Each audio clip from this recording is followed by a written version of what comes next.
मानवीय वैयक्तिक धर्म। वैयक्तिक धर्म का पालन करने वालों के जीवन में कोई दुर्व्यसन नहीं होते। वे अपनी इंद्रियों पर पूर्ण संयम रखते हैं।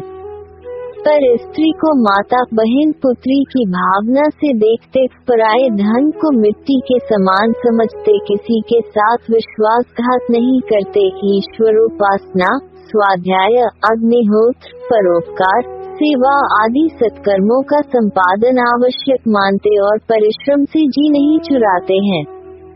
उनका मन शुभ संकल्पी होता है। छल कपट, ईर्ष्या, द्वेष, क्रोध, अभिमान, कृतघ्नतादि दोष उनमें दिखाई नहीं देते।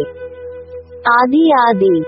जिज्ञासु, आपका यह धर्म तो मनुष्य को देवता और संसार को स्वर्ग बना सकता है। धर्म संबंधी प्राप्त इस यथार्थ जानकारी के लिए मैं आपका आभारी हूँ। आपने जो बताया उसके अनुसार कोई आचरण करे तो निसंदेह वह धर्मात्मा कहलाने योग्य है। मनीषी, यह तो धर्म का एक भाग है। केवल इसका पालन करने से ही कोई धर्मात्मा नहीं हो जाता। इसके जिस दूसरे भाग को भी कर्तव्य भावना से स्वीकारना अति आवश्यक है, वह है पारिवारिक धर्म।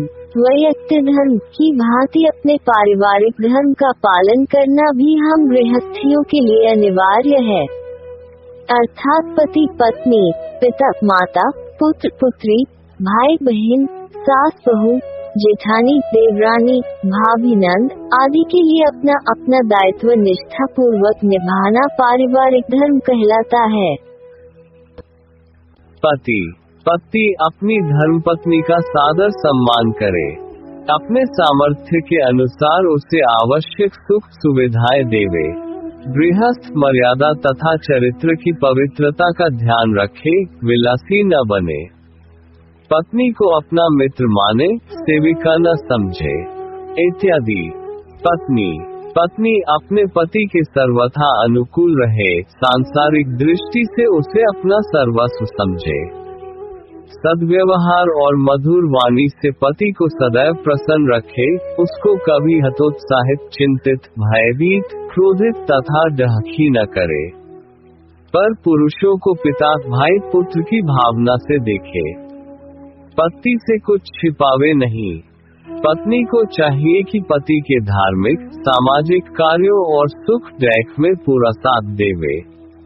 पति की आय का दुरुपयोग हो, इसलिए अपव्यय या फिजूल खर्ची से बचे, इत्यादि। पिता अपनी संतानों को सुसंस्कारी बनावे, यह उसका नैतिक दायित्व है। आप सुनते पढ़ते रहते होंगे कि सदाचारी, जितेंद्रिय, धर्मात्मा पिता ही संसार को सुसंतान दे सकता है। दुर्व्यसनी, विलासी, नास्तिक, पथभ्रष्ट व्यक्ति तो धरती पर केवल जनसंख्या में अनावश्यक वृद्धि करते हैं, जो राष्ट्रीय और वैश्विक दृष्टि से अधर्म अर्थात पाप माना जाता है। आप विश्वास कीजिए, पुत्रों पर पिता के चरित्र का विशेष प्रभाव पड़ा करता है। अतः पिता बनने वाले व्यक्तियों को बहुत ही सावधानी रखने की आवश्यकता होती है, इत्यादि। माता मनुष्य की प्रथम गुरु मानी जाती है। मानव निर्माण की प्रक्रिया में माता का प्रमुख योगदान हुआ करता है। विदुषी माता की कोख से जन्मे पुत्र पुत्रियों के द्वारा कुल यशस्वी और संसार सुखी होता है। माँ के आहार, व्यवहार, विचार, पठन, श्रवण, दर्शन आदि से गर्भस्थ शिशु पर पड़े संस्कार अमित माने जाते हैं। अतः माता को संतति निर्माण का दायित्व स्वीकारना चाहिए। प्राचीन समय में निकृष्ट संतानों को जन्म देने वाली माताएं अधर्मात्मा समझी जाती थीं, इत्यादि। पुत्र का लालन पालन करने में माता पिता जो तप त्याग करते हैं, उसकी अनुभूति पुत्र को नहीं होती, जिनके कारण हम संसार के दर्शन करते। उन माता पिता का हमें उपकार मानना चाहिए, जो हमारे लिए अनेक प्रकार के कष्ट सहते। उन्हें हमारी ओर से सुख संतोष प्राप्त होना अति आवश्यक है। पुत्र का धर्म है वह अपने कार्य व्यवहार आचरण से माता पिता को सदा प्रसन्न रखे, उनकी सेवा शुश्रूषा करे इत्यादि। पुत्री को 2 कुलों की ज्योति माना जाता है, अर्थात उसके द्वार पिता और पति का कुल प्रकाशित होता है, अतः उसे विशेष सावधान रहने की आवश्यकता है। वह सहनशील, मधुरभाषिणी, गृह कार्य कुशल, परिश्रम प्रिय हो, भद्दे फैशन और अकेली यत्र तत्र घूमने दोषों से बचे। सती साध्वी विदुषी स्त्रियों वीरांगनाओं को अपना आदर्श बनावे, अर्थात अपने शील की रक्षा करे, इसे पुत्री का धर्म कहते हैं इत्यादि। भाई का पारस्परिक व्यवहार श्री राम, भरत, लक्ष्मण जैसा होना चाहिए। सांसारिक संपदाओं को भाई अपने भाई से अधिक मूल्यवान न समझे। मैं उन परिवारों को सौभाग्यशाली मानता हूँ जहाँ भाई प्रेम से मिलकर रहते हैं। कहावत भी है, बंधी भारी लाख की, बिखरने पर खाक की। भाइयों का संगठन परिवार की प्रतिष्ठा को बढ़ाता है। भाई का साथ देना भाई का धर्म कर्तव्य है। मैं इसी प्रकार से भाई अपनी बहन के सुख दुख सहायक बने और विशेष अवसरों पर उसे सत्कृत करे। बहन के लिए अपने हृदय में पूर्ण सम्मान तथा आत्मीयता का भाव रखे, यह बहन के प्रति भाई का धर्म है।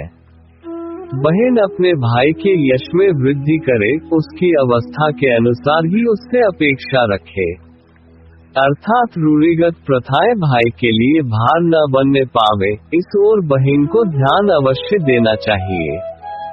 उसके पुत्र पुत्रियों की सगाई कराने और अन्य किन्हीं कार्यों समस्याओं में बहन अपने भाई एवं अपनी बहन को सहयोग देवे।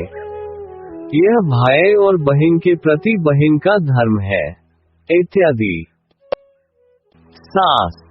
सास बहुओं को अपनी पुत्रियों के समान समझे, उन्हें न कभी डांटे, न कटु शब्द सुनावे और न ही उनके साथ भेदभाव का बर्ताव करे। सास को यह ध्यान रखना चाहिए कि जो किसी माँ की पालित पोषित पुत्री बहू बनकर आए है, उसे अधिकाधिक प्यार दुलार की आवश्यकता है।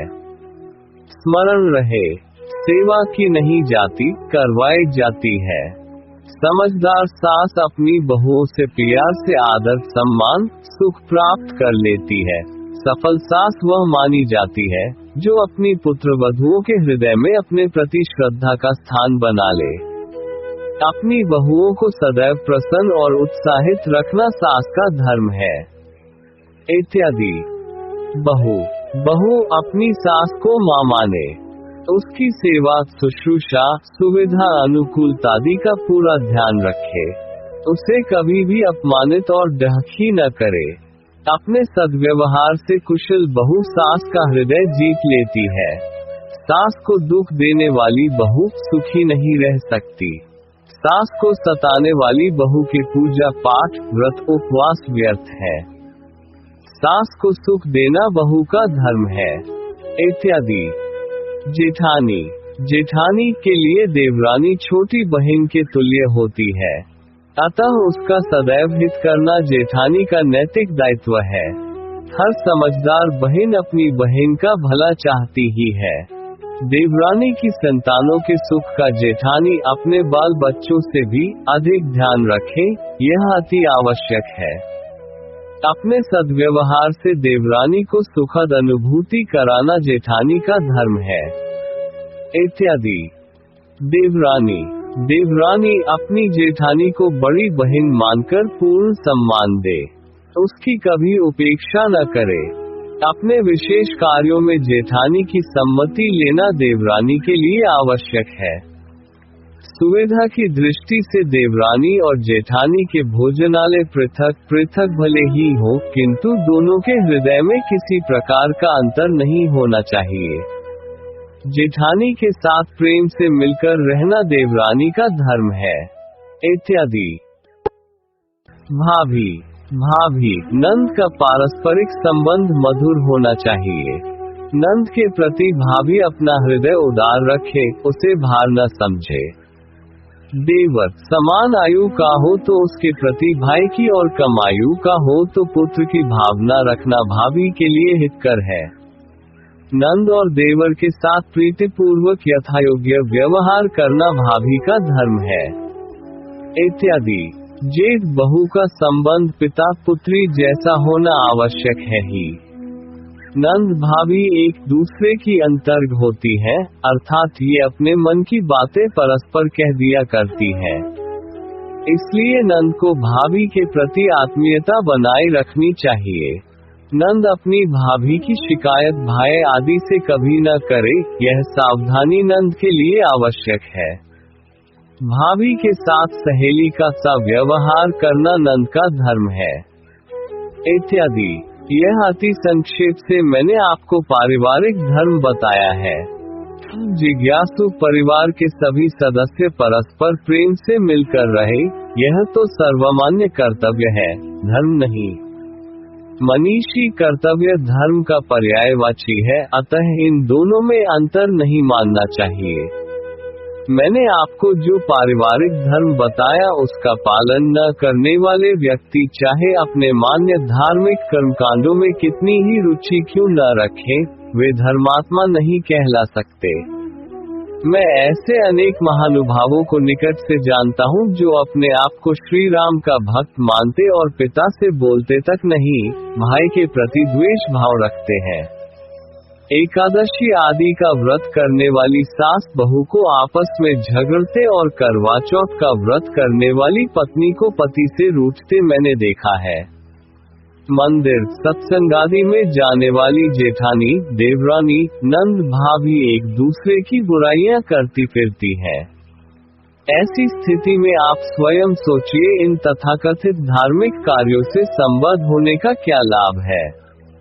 जिज्ञासु ऐसा तो अनेक परिवारों में होता है, यह मैं भी यत्र तत्र देखता रहता हूँ। मनीषी इस दुर्वस्था का एक यह भी मुख्य कारण है कि परिवार के सदस्य अपने अपने कर्तव्य पालन को इन तथाकथित पूजा पाठ, दर्शन, नामस्मरण, स्नान, व्रत, उपवास, सत्संग आदि की भांति धर्म नहीं मानते। जिज्ञासु अब मेरी समझ में आ गया कि पारिवारिक दायित्व का निर्वाह किए बिना कोई भी गृहस्थी पूर्ण धर्मात्मा नहीं हो सकता। पंडित कमलेश कुमार अग्निहोत्री जी।